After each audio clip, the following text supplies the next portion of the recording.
نحمده ونصلي ونسلم على رسوله الكريم أما بعد فأعوذ بالله من الشيطان الرجيم بسم الله الرحمن الرحيم إن الله اشترى من المؤمنين أنفسهم وأموالهم بأن لهم الجنة صدق الله مولانا العلي العظيم وصدق رسوله النبي الأمين ونحن على ذلك لمن الشاهدين والشاكرين والحمد لله رب العالمين۔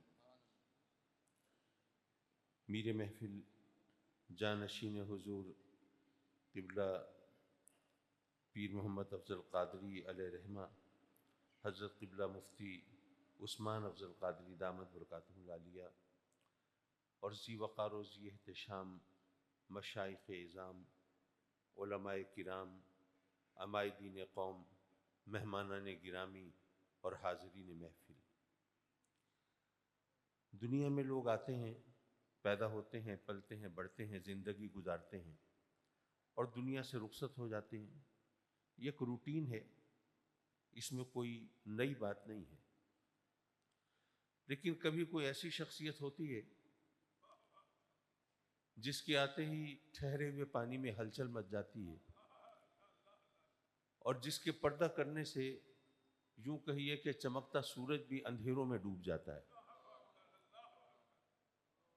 اور اگر یہ کہا جائے کہ ہم آج اسی ہستی کا ذکر کر رہے ہیں تو یہ مبالغہ نہ ہوگا۔ یقیناً جو لوگ ان کو جانتے ہیں وہ جانتے ہیں کہ انہوں نے کبھی کمپرومائز نہیں کیا، سمجھوتوں سے کام نہیں لیا، وہ کبھی اگر مگر کے چکر میں نہیں پڑے، انہوں نے کبھی عقیدے کے حوالے سے کمزوری نہیں دکھائی، کبھی مصلحت سے بھی کام نہیں لیا۔ جب ان کا نام آتا تھا تو مخالفین کے پسینے چھوٹ جاتے تھے، دانت کھٹے ہو جاتے تھے، اور وہ بھی ہر چیز سے بالاتر ہو کر صرف اللہ اور اس کے محبوب علیہ السلام کی رضا کی خاطر وہ نکل کھڑے ہوتے تھے اور کامیابی ان کے قدم چومتی تھی۔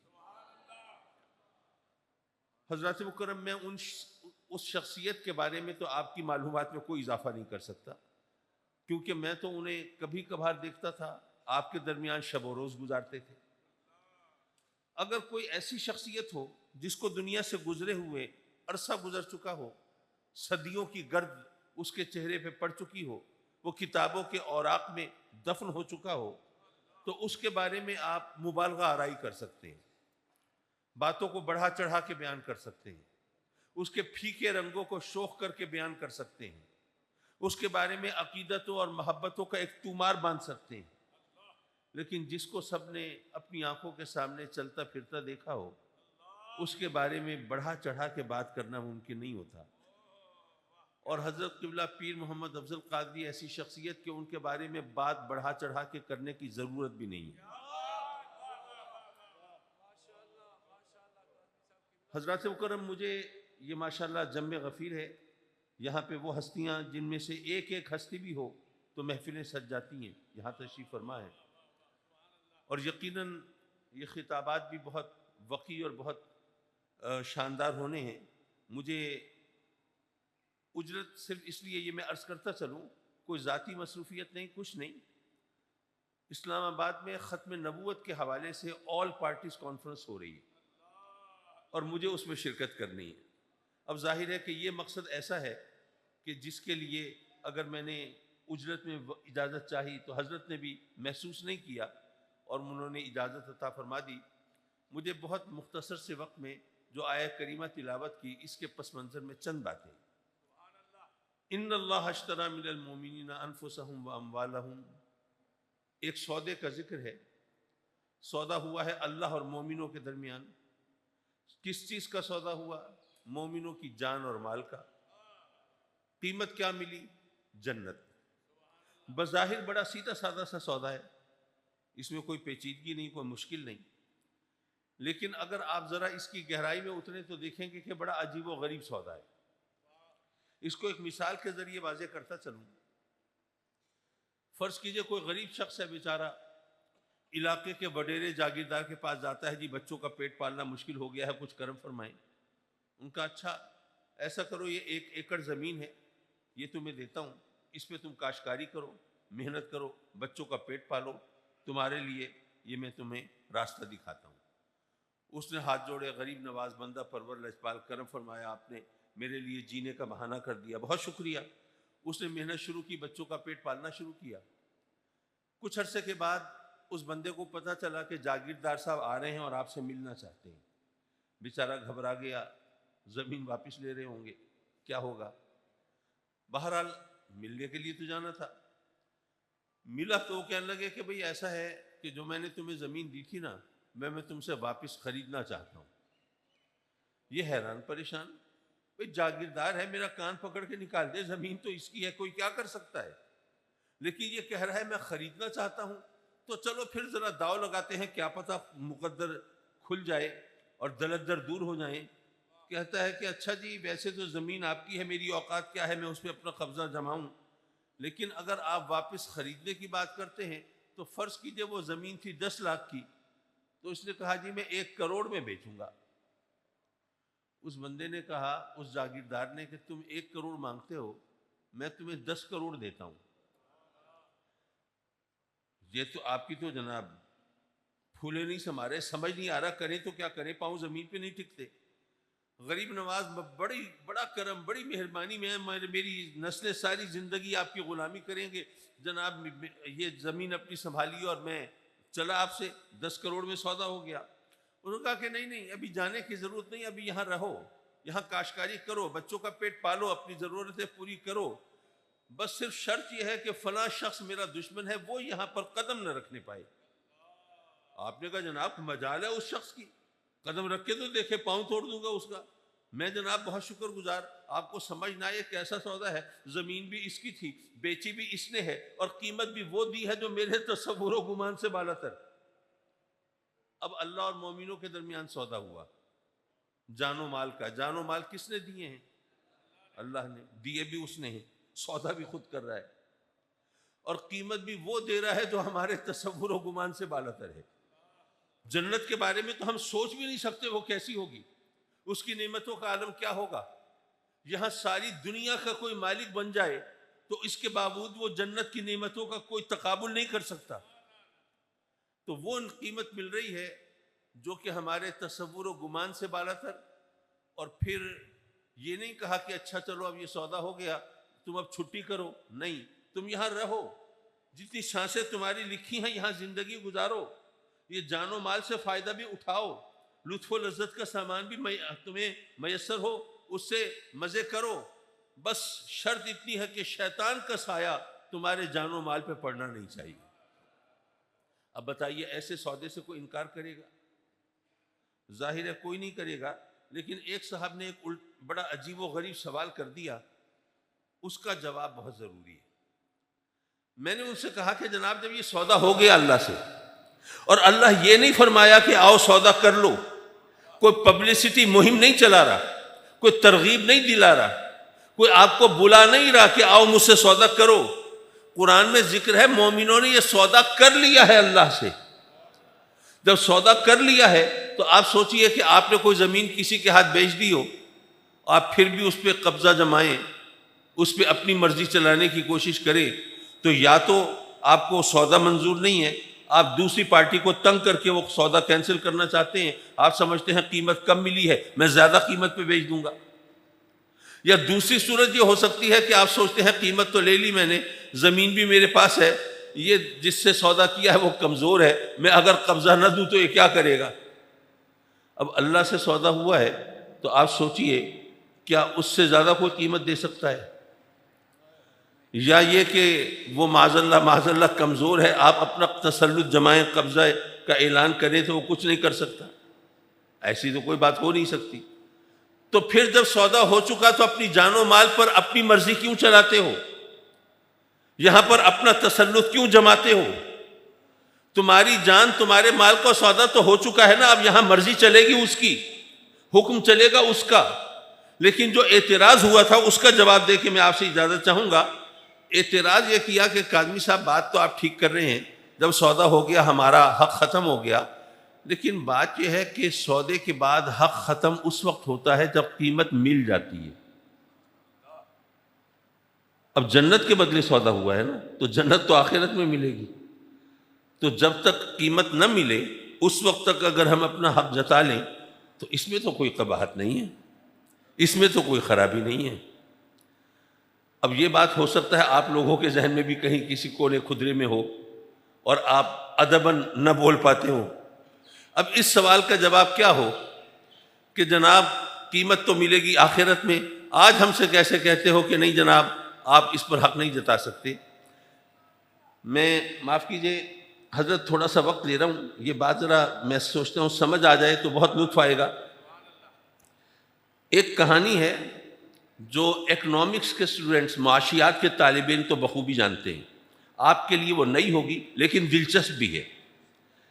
دیکھیے انسان نے جب تہذیب کا سفر شروع کیا اور مل جل کر رہنا شروع کیا, تو آپ جانتے ہیں کہ ہم مل جل کر رہتے ہیں, تقسیم کار کرتے ہیں. کسی نے گندم اگانی ہے, کسی نے کپڑا بننا ہے, کسی نے جوتا بنانا ہے, کسی نے برتن بنانے ہیں, کسی نے علاج معالجہ کرنا ہے. کام اپنے اپنے ذمے ہیں, مل جل کر رہتے ہیں اور اس طرح زندگی آرام سے گزر جاتی ہے.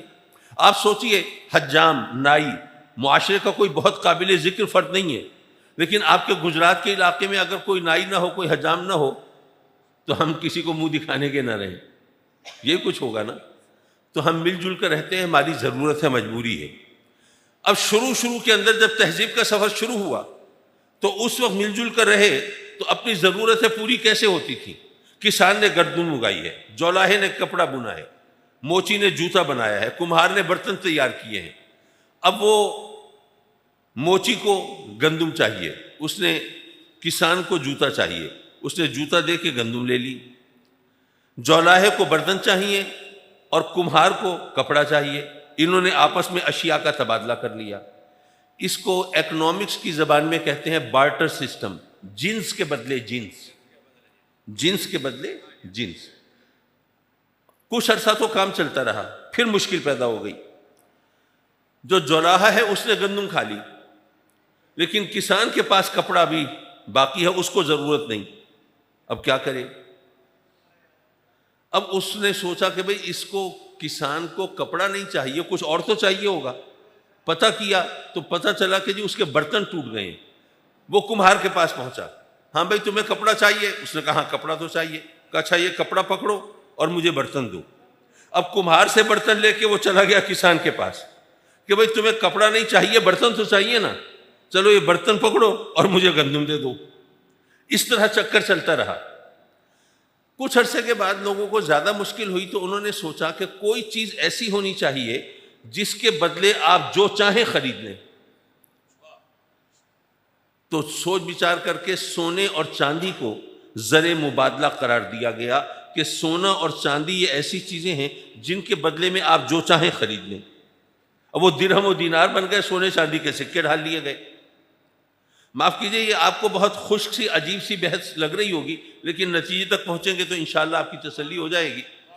اب ایسا ہوا کہ ایک علاقے کا کوئی زمیندار تھا, وڈیرا تھا, اس سے کسی بندے نے 100 روپے لینے تھے. وہ ان کے پاس گیا کہ جناب میرے 100 روپے ہیں آپ کے ذمے, وہ عطا کر دیں. ان کا جی کوئی مسئلہ نہیں. انہوں نے اپنے منشی کے نام ایک چٹ لکھی, حامل حاضہ کو 100 روپے دے دیے جائیں. وہ چٹ لے کے جا رہا ہے منشی کے پاس پیسے لینے کے لیے. بازار سے گزرا تھا, اس کو کوئی چیز پسند آئی, مول تول کیا, سودا طے کیا. اب پیسے دینے کے لیے جیب میں ہاتھ ڈالا تو پیسے تو ہیں نہیں. وہ چٹ نکل آئی. اس نے دکاندار سے کہا بھائی ہمارا سودا ہو گیا ہے, سودا تم چیزیں اپنے پاس رکھو, ابھی میں جا رہا ہوں منشی کے پاس پیسے لینے, وہاں سے پیسے لے کے آتا ہوں, پھر پیسے دے کے تمہیں میں اپنا سودا لے جاؤں گا. اب دکاندار نے سوچا کہ گاہک چلا گیا, پھر پتہ نہیں واپس آئے نہ آئے. اس نے کہا کیسی چٹ ہے, کہاں سے پیسے لینے ہیں؟ اس نے کہا وہ زمیندار صاحب ہے نا اپنے, ان کی یہ چٹ ہے, منشی کو انہوں نے لکھا ہے, تو میں ان سے پیسے لے کے آتا ہوں. اس نے دیکھا زمیندار کے دستخط پہچانتا ہے, منشی کے نام چٹ ہے, حامل حاضہ کو 100 روپے ادا کر دو. وہ سوچتا ہے کہ چٹ میرے پاس ہوگی تو مجھے مل جائیں گے 100 روپے. وہ کہتا ہے بھائی چٹ مجھے دو, تم سودا لو, باقی پیسے مجھ سے لو, تم جاؤ اور میں جانوں اور منشی جانے. وہ بندہ سوچنے لگا یہ تو بڑا اچھا ہے, میرا تو پھیرا بچ گیا. اسی طرح کئی بار ہوا چٹوں کے بدلے لوگوں نے سودے کیے، تو حکومت نے سوچا کہ ہم جو سونے چاندی کے سکے بناتے ہیں کبھی چوری بھی ہو جاتے ہیں، کبھی لوگوں کا نقصان بھی ہو جاتا ہے، گم بھی جاتے ہیں، تو اگر ہم بھی رسیدیں اور چٹیں دے دیں تو کتنا آسان ہو۔ اب میں مثال کے طور پر آپ کے سامنے ایک نوٹ پیش کروں، مثلا یہ 5000 کا نوٹ ہے، یہ 5000 ہے، لیکن اگر آپ اس پر دیکھیں تو لکھا ہوا ہے بینک دولت پاکستان 5000 روپے حامل حاضہ کو مطالبے پر ادا کرے گا۔ پتہ چلا یہ 5000 نہیں ہے، یہ ایک رسید ہے، اور لکھا ہوا ہے کہ حکومت پاکستان کی ضمانت سے جاری ہوا، کہ حکومت کی گارنٹی ہے یہ رسید جس کے پاس ہوگی وہ لے کے جائے اسٹیٹ بینک میں، اور اسٹیٹ بینک سے کہے جی مجھے 5000 روپے چاہیے، تو اسٹیٹ بینک پابند ہے 5000 روپے اس کو ادا کرنے کا۔ یہ صرف کاغذ کا ایک ٹکڑا ہے، یہ ایک رسید ہے، یہ 5000 نہیں ہے۔ اس پر لکھا ہوا ہے کہ اسٹیٹ بینک آف پاکستان حامل حاضہ کو مطالبے پر 5000 روپے ادا کرے گا۔ حضرات مکرم، اب میرا آپ سے سوال یہ ہے کہ آپ کو 5000 چاہیے تو آپ یہی نوٹ لیتے دیتے ہیں یا اسٹیٹ بینک سے روپے لے کے گن کے آ کے دیتے ہیں؟ بھئی یہی چٹیں چلتی ہیں نا، بلکہ لاکھوں کروڑوں اربوں روپے کھربوں روپے کے سودے انہی چٹوں پہ ہوتے ہیں۔ آپ سے کوئی پیسے مانگے تو آپ یہ نہیں سوچتے، شاید آج آپ پہلی مرتبہ آپ کے ذہن میں آیا ہو کہ یار یہ تو واقعی چٹ ہے، یہ تو رسید ہے، یہ روپے نہیں ہیں، اس پر تو لکھا ہوا ہے 5000 روپے ادا کریں گے مطالبے پہ۔ یہ اصل میں 5000 نہیں، لیکن اس کے باوجود ہر ایک انہی کو سمجھتا ہے۔ کیوں؟ اس لیے کہ حکومت پاکستان کی ضمانت ہے، اسٹیٹ بینک مجبور ہے، جس کے پاس ہوگا اس کو 5000 روپے ادا کیے جائیں گے۔ یارو میں کہنا یہ چاہتا تھا کہ اگر حکومت کی گارنٹی پر آپ نے ایک کاغذ کی چٹ کو 5000 روپے تصور کر لیا ہے، آپ مانتے ہیں یہ 5000 ہیں، تو اللہ کی گارنٹی ہے اور قرآن کی آیت ہے، اے مومنو تمہاری جان و مال کا سودا ہو گیا ہے اللہ سے، جنت تمہاری ہوئی۔ جب حکومت کی ضمانت پر اس کو تم 5000 سمجھ لیتے ہو، تو جب اللہ کی ضمانت پر قرآن اعلان کر رہا ہے تو کیوں نہیں مانتے کہ جنت ہماری ہو گئی؟ اگر ہمیں وہ سودا منظور ہے، ہمیں آخرت کے انتظار کی ضرورت نہیں ہے، یہ قرآن کا اعلان ہے، اللہ کی گارنٹی ہے۔ اگر یہ یقین کی بات ہو، بات تو یقین کی ہے نا، اگر یہ یقین ہو کہ واقعی یہ اللہ کی گارنٹی پر ہماری یہ جنت ہو گئی، تو پھر اس کے بعد بات ختم ہو گئی۔ حضرات مکرم، جن ہستیوں کا ہم ذکر کر رہے ہیں یہ ہستیاں وہ ہیں کہ جنہوں نے اللہ سے سودا کر لیا تھا، انہیں کسی اس میں کوئی شک شبہ نہیں تھا، انہیں دنیا داروں کی خوشامد کی ضرورت نہیں تھی، انہیں صاحبان اقتدار سے پینگے بڑھانے کی حاجت نہیں تھی، ان کو کوئی اور فکر اور اندیشہ نہیں تھا، انہوں نے سر اٹھا کے یہاں زندگی گزاری، اور سیدی اعلیٰ حضرت رضی اللہ تعالیٰ عنہ سے جو ان کی وابستگی، ظاہر ہے کہ میں اس میں کوئی اضافہ نہیں کر سکتا آپ کی معلومات میں، میں صرف اپنا ایک واقعہ، ایک بات بتا کے آپ سے اجازت چاہ سکتا ہوں۔ آپ جانتے ہیں کہ اس وقت ساری دنیا کے اندر، اور جیسے وہ احسان الہی ظہیر نے جو البریلویہ لکھ کے جو فساد پھیلایا تھا، اس کے توڑ کے لیے میں نے دوستوں سے کہنا شروع کیا کہ بھئی بات یہ ہے، لوگوں کو یہ بتائیں کہ ہمارا مسلک اہل سنت کا ہے، بریلوی کا لفظ تو ہمیں دے دیا گیا ہے، ورنہ ہمارا عقیدہ تو وہی ہے جو اہل بیت نے دیا، جو صحابہ کرام نے دیا، جو اللہ رسول نے